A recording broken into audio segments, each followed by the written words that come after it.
Bonjour mes amis, vous êtes déjà demandé à quel point le téléphone est incroyable.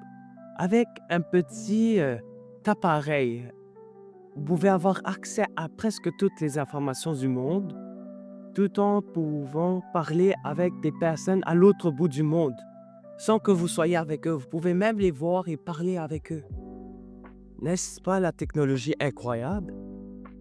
Comment on est allé d'un milieu où on communiquait seulement avec des courriels jusqu'à un environnement où les téléphones, c'est presque la technologie courante? Eh bien, dans cette vidéo, nous allons parler de comment les téléphones ont été inventés, de son évolution au cours du temps et de à quoi le téléphone du futur ressemblerait. Commençons. Le téléphone fut inventé en 1876 par Alexander Graham Bell.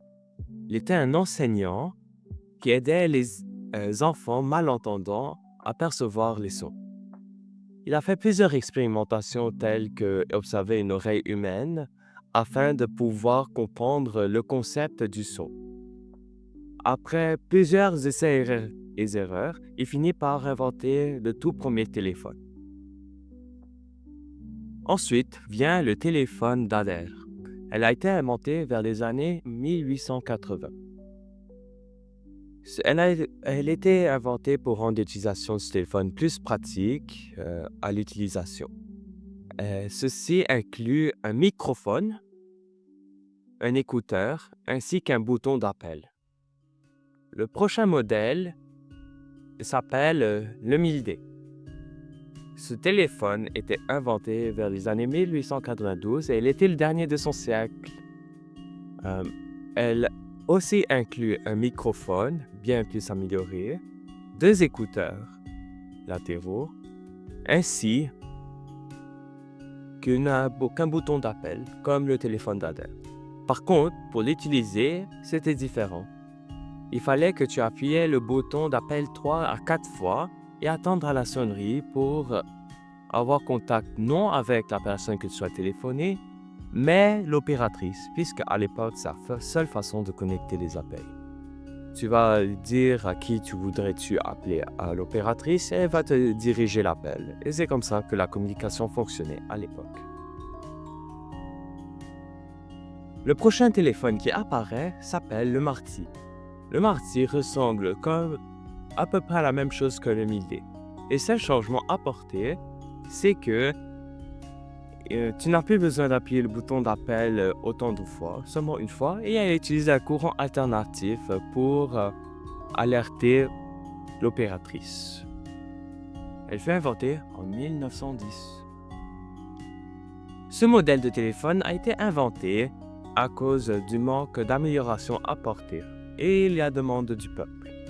En effet, je parle du PTT-24. Elle a été inventée maintenant il y a 100 ans. Et elle est pratiquement le modèle de base pour tous les téléphones que vos parents sont en train de parler d'eux, avec le clavier rotatif. C'est là, avec ce téléphone, qu'on introduit les numéros de téléphone, ainsi que le terme accroché et raccroché. Finalement, le dernier modèle téléphonique à être inventé avant les téléphones mobiles s'agit des téléphones touch-tone. En effet, ces téléphones remplacent les claviers rotatifs que nos parents complainent toujours d'eux, avec des boutons simples et faciles à utiliser. Elle fut inventée en 1963. Ceci conclut ma partie pour l'instant, et maintenant, on va aller voir Monsieur Karam. Merci, Dr. Karam. Ici Monsieur Karam et je vais vous parler des téléphones du présent. Pour commencer, les téléphones mobiles ont commencé avec le Dynatac Motorola. Il a été inventé le 3 avril 1973 et c'était le premier téléphone avec lequel tu n'as pas besoin qu'elle soit câblée pour qu'elle fonctionne. Par contre, tu pouvais seulement l'avoir pour 30 minutes, tu pouvais seulement promener dans la maison avec et elle pesait 2 kg, ce qui n'était pas idéal pour la mobilité. Ensuite, c'est le Nokia 3310, le premier vrai téléphone mobile sur moi. Tu pouvais l'apporter partout avec toi, tu pouvais téléphoner n'importe qui. Il y avait un petit écran, elle était très populaire aussi. Ils ont vendu 126 millions d'exemplaires, ce qui est énorme. Et elles sont très connues pour leur rigidité. Ensuite, il y a le Sony Ericsson W800. C'est le premier téléphone à offrir une nouvelle fonction en dehors des appels. Elle est venue 5 ans après le Nokia, donc en 2005. Et elle joue maintenant de la musique.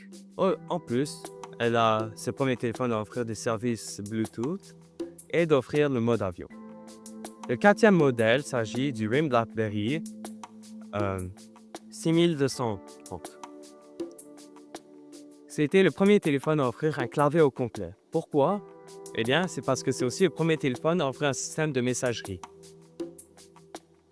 C'était avec ces boutons que tu envoyais des messages avec un petit écran et elle était pas mal pratique. Elle aurait été le téléphone le plus populaire à l'époque si ce n'était pas pour l'iPhone 3G. Elle est sortie en 2008. Elle offre des nouvelles applications, beaucoup plus de fonctionnalités. Tu n'as même pas besoin des boutons puisqu'elle offre un écran tactile où tu peux interagir avec tes doigts au toucher. Il y avait même un système de recherche, ce qui rendrait ce téléphone le plus populaire. Finalement, il y avait Google Nexus One. Elle n'avait pas de grand-chose qui la distinguait, mais elle utilisait la programmation de Android en 2010. Et c'est celle-là qui a permis d'introduire les téléphones Samsung Galaxy. Maintenant, je vais vous présenter les téléphones mobiles de 2007 jusqu'au présent. Pour commencer, il y a le premier iPhone qui est sorti en 2007, avant le 3G. Elle aussi avait un écran tactile, un stockage très faible puisque le téléphone n'avait pas beaucoup de fonctions à l'époque, un capteur de lumière ambiant, des proximités assez simples et des moteurs de recherche. Elle était moins connu que l'iPhone 3G qui a pris le marché, mais c'est celui-là, comme ça. Passons au premier téléphone Samsung Galaxy, le Samsung Galaxy S. Elle avait un écran avec une résolution pas mal respectée, un stockage de 16 GB, un caméra de 5 mégapixels et un processeur de 1 GHz, qui est à peu près le même que l'iPhone 4. Par contre, je veux m'intéresser au iPhone 4S. Elle a joué quelque chose de très important. Le truc le plus connu de Apple, Siri. C'est en 2011 qu'on a introduit ça. Aussi, dans le pod Apple, on peut voir en 2013 le iPhone 5S et C. Ils introduisent une touche IV parce que à cette époque, le téléphone devient bien plus qu'un engin pour seulement faire des appels et jouer des jeux et faire de la musique, mais ça devient plus un ordinateur. Alors, il est important de protéger ton information. Bien sûr, voici un exemple de iPhone 5. Pas mal ancien, on l'a trouvé dans notre tiroir. Et voici son équivalent, le Samsung Galaxy S3. Vous pouvez voir comment ils sont différents, plus courbés, plus slim. Et c'est pas mal pratique si vous demandez mon avis.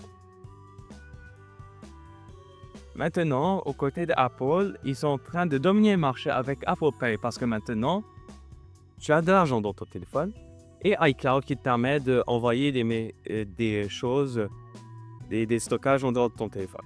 Par contre, le truc important cette année, c'est en 2015 avec le Samsung Galaxy S6, le téléphone imperméable. Ce qui m'inquiète toujours, l'eau et le téléphone. Mais c'est en 2015 qu'ils ont inventé. Maintenant, pour Apple, en 2018, ils ajoutent la fonction de Face ID pour ajouter plus de sécurité. Et j'aimerais faire attention qu'en 2019, à peu près 6 ans après que Apple l'a fait, Samsung ajoute le Touch ID dans leur téléphone dorénavant, ce qui est un retard pas mal extraordinaire, mais ils le contemplent avec une nouvelle fonction extraordinaire, le changement sans fil.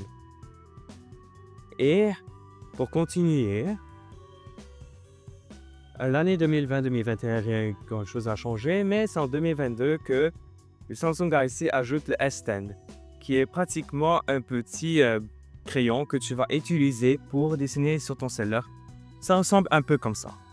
J'ai volé de mon frère, ne le dites pas. Maintenant, pour la dernière année où ils ajoutent tous les deux une très grande fonction, l'introduction de l'intelligence artificielle. En gros, Samsung va utiliser ça pour la sécurité et Apple pour la productivité. Merci de m'avoir écouté. Le PowerPoint sera partagé dans la vidéo, alors ne vous en faites pas si vous êtes curieux. Et voici les sources pour ceux qui veulent en savoir encore plus. Merci, Monsieur Karam, pour cette merveilleuse présentation. Maintenant, parlons du mystère, du futur. On ne pourra pas être trop précis puisque on ne sait rien de ce qui va s'arriver dans le futur. Personne ne le sait, mais on peut toujours faire des spéculations. Concernant Apple et Samsung, ils ont tous les deux promis l'application de l'intelligence artificielle dans leur téléphone. Par contre, chacun pense d'une manière différente. Apple va utiliser l'intelligence artificielle pour faire des applications et ainsi d'en créer d'autres, comme des applications pour la programmation, création de jeux vidéo, etc.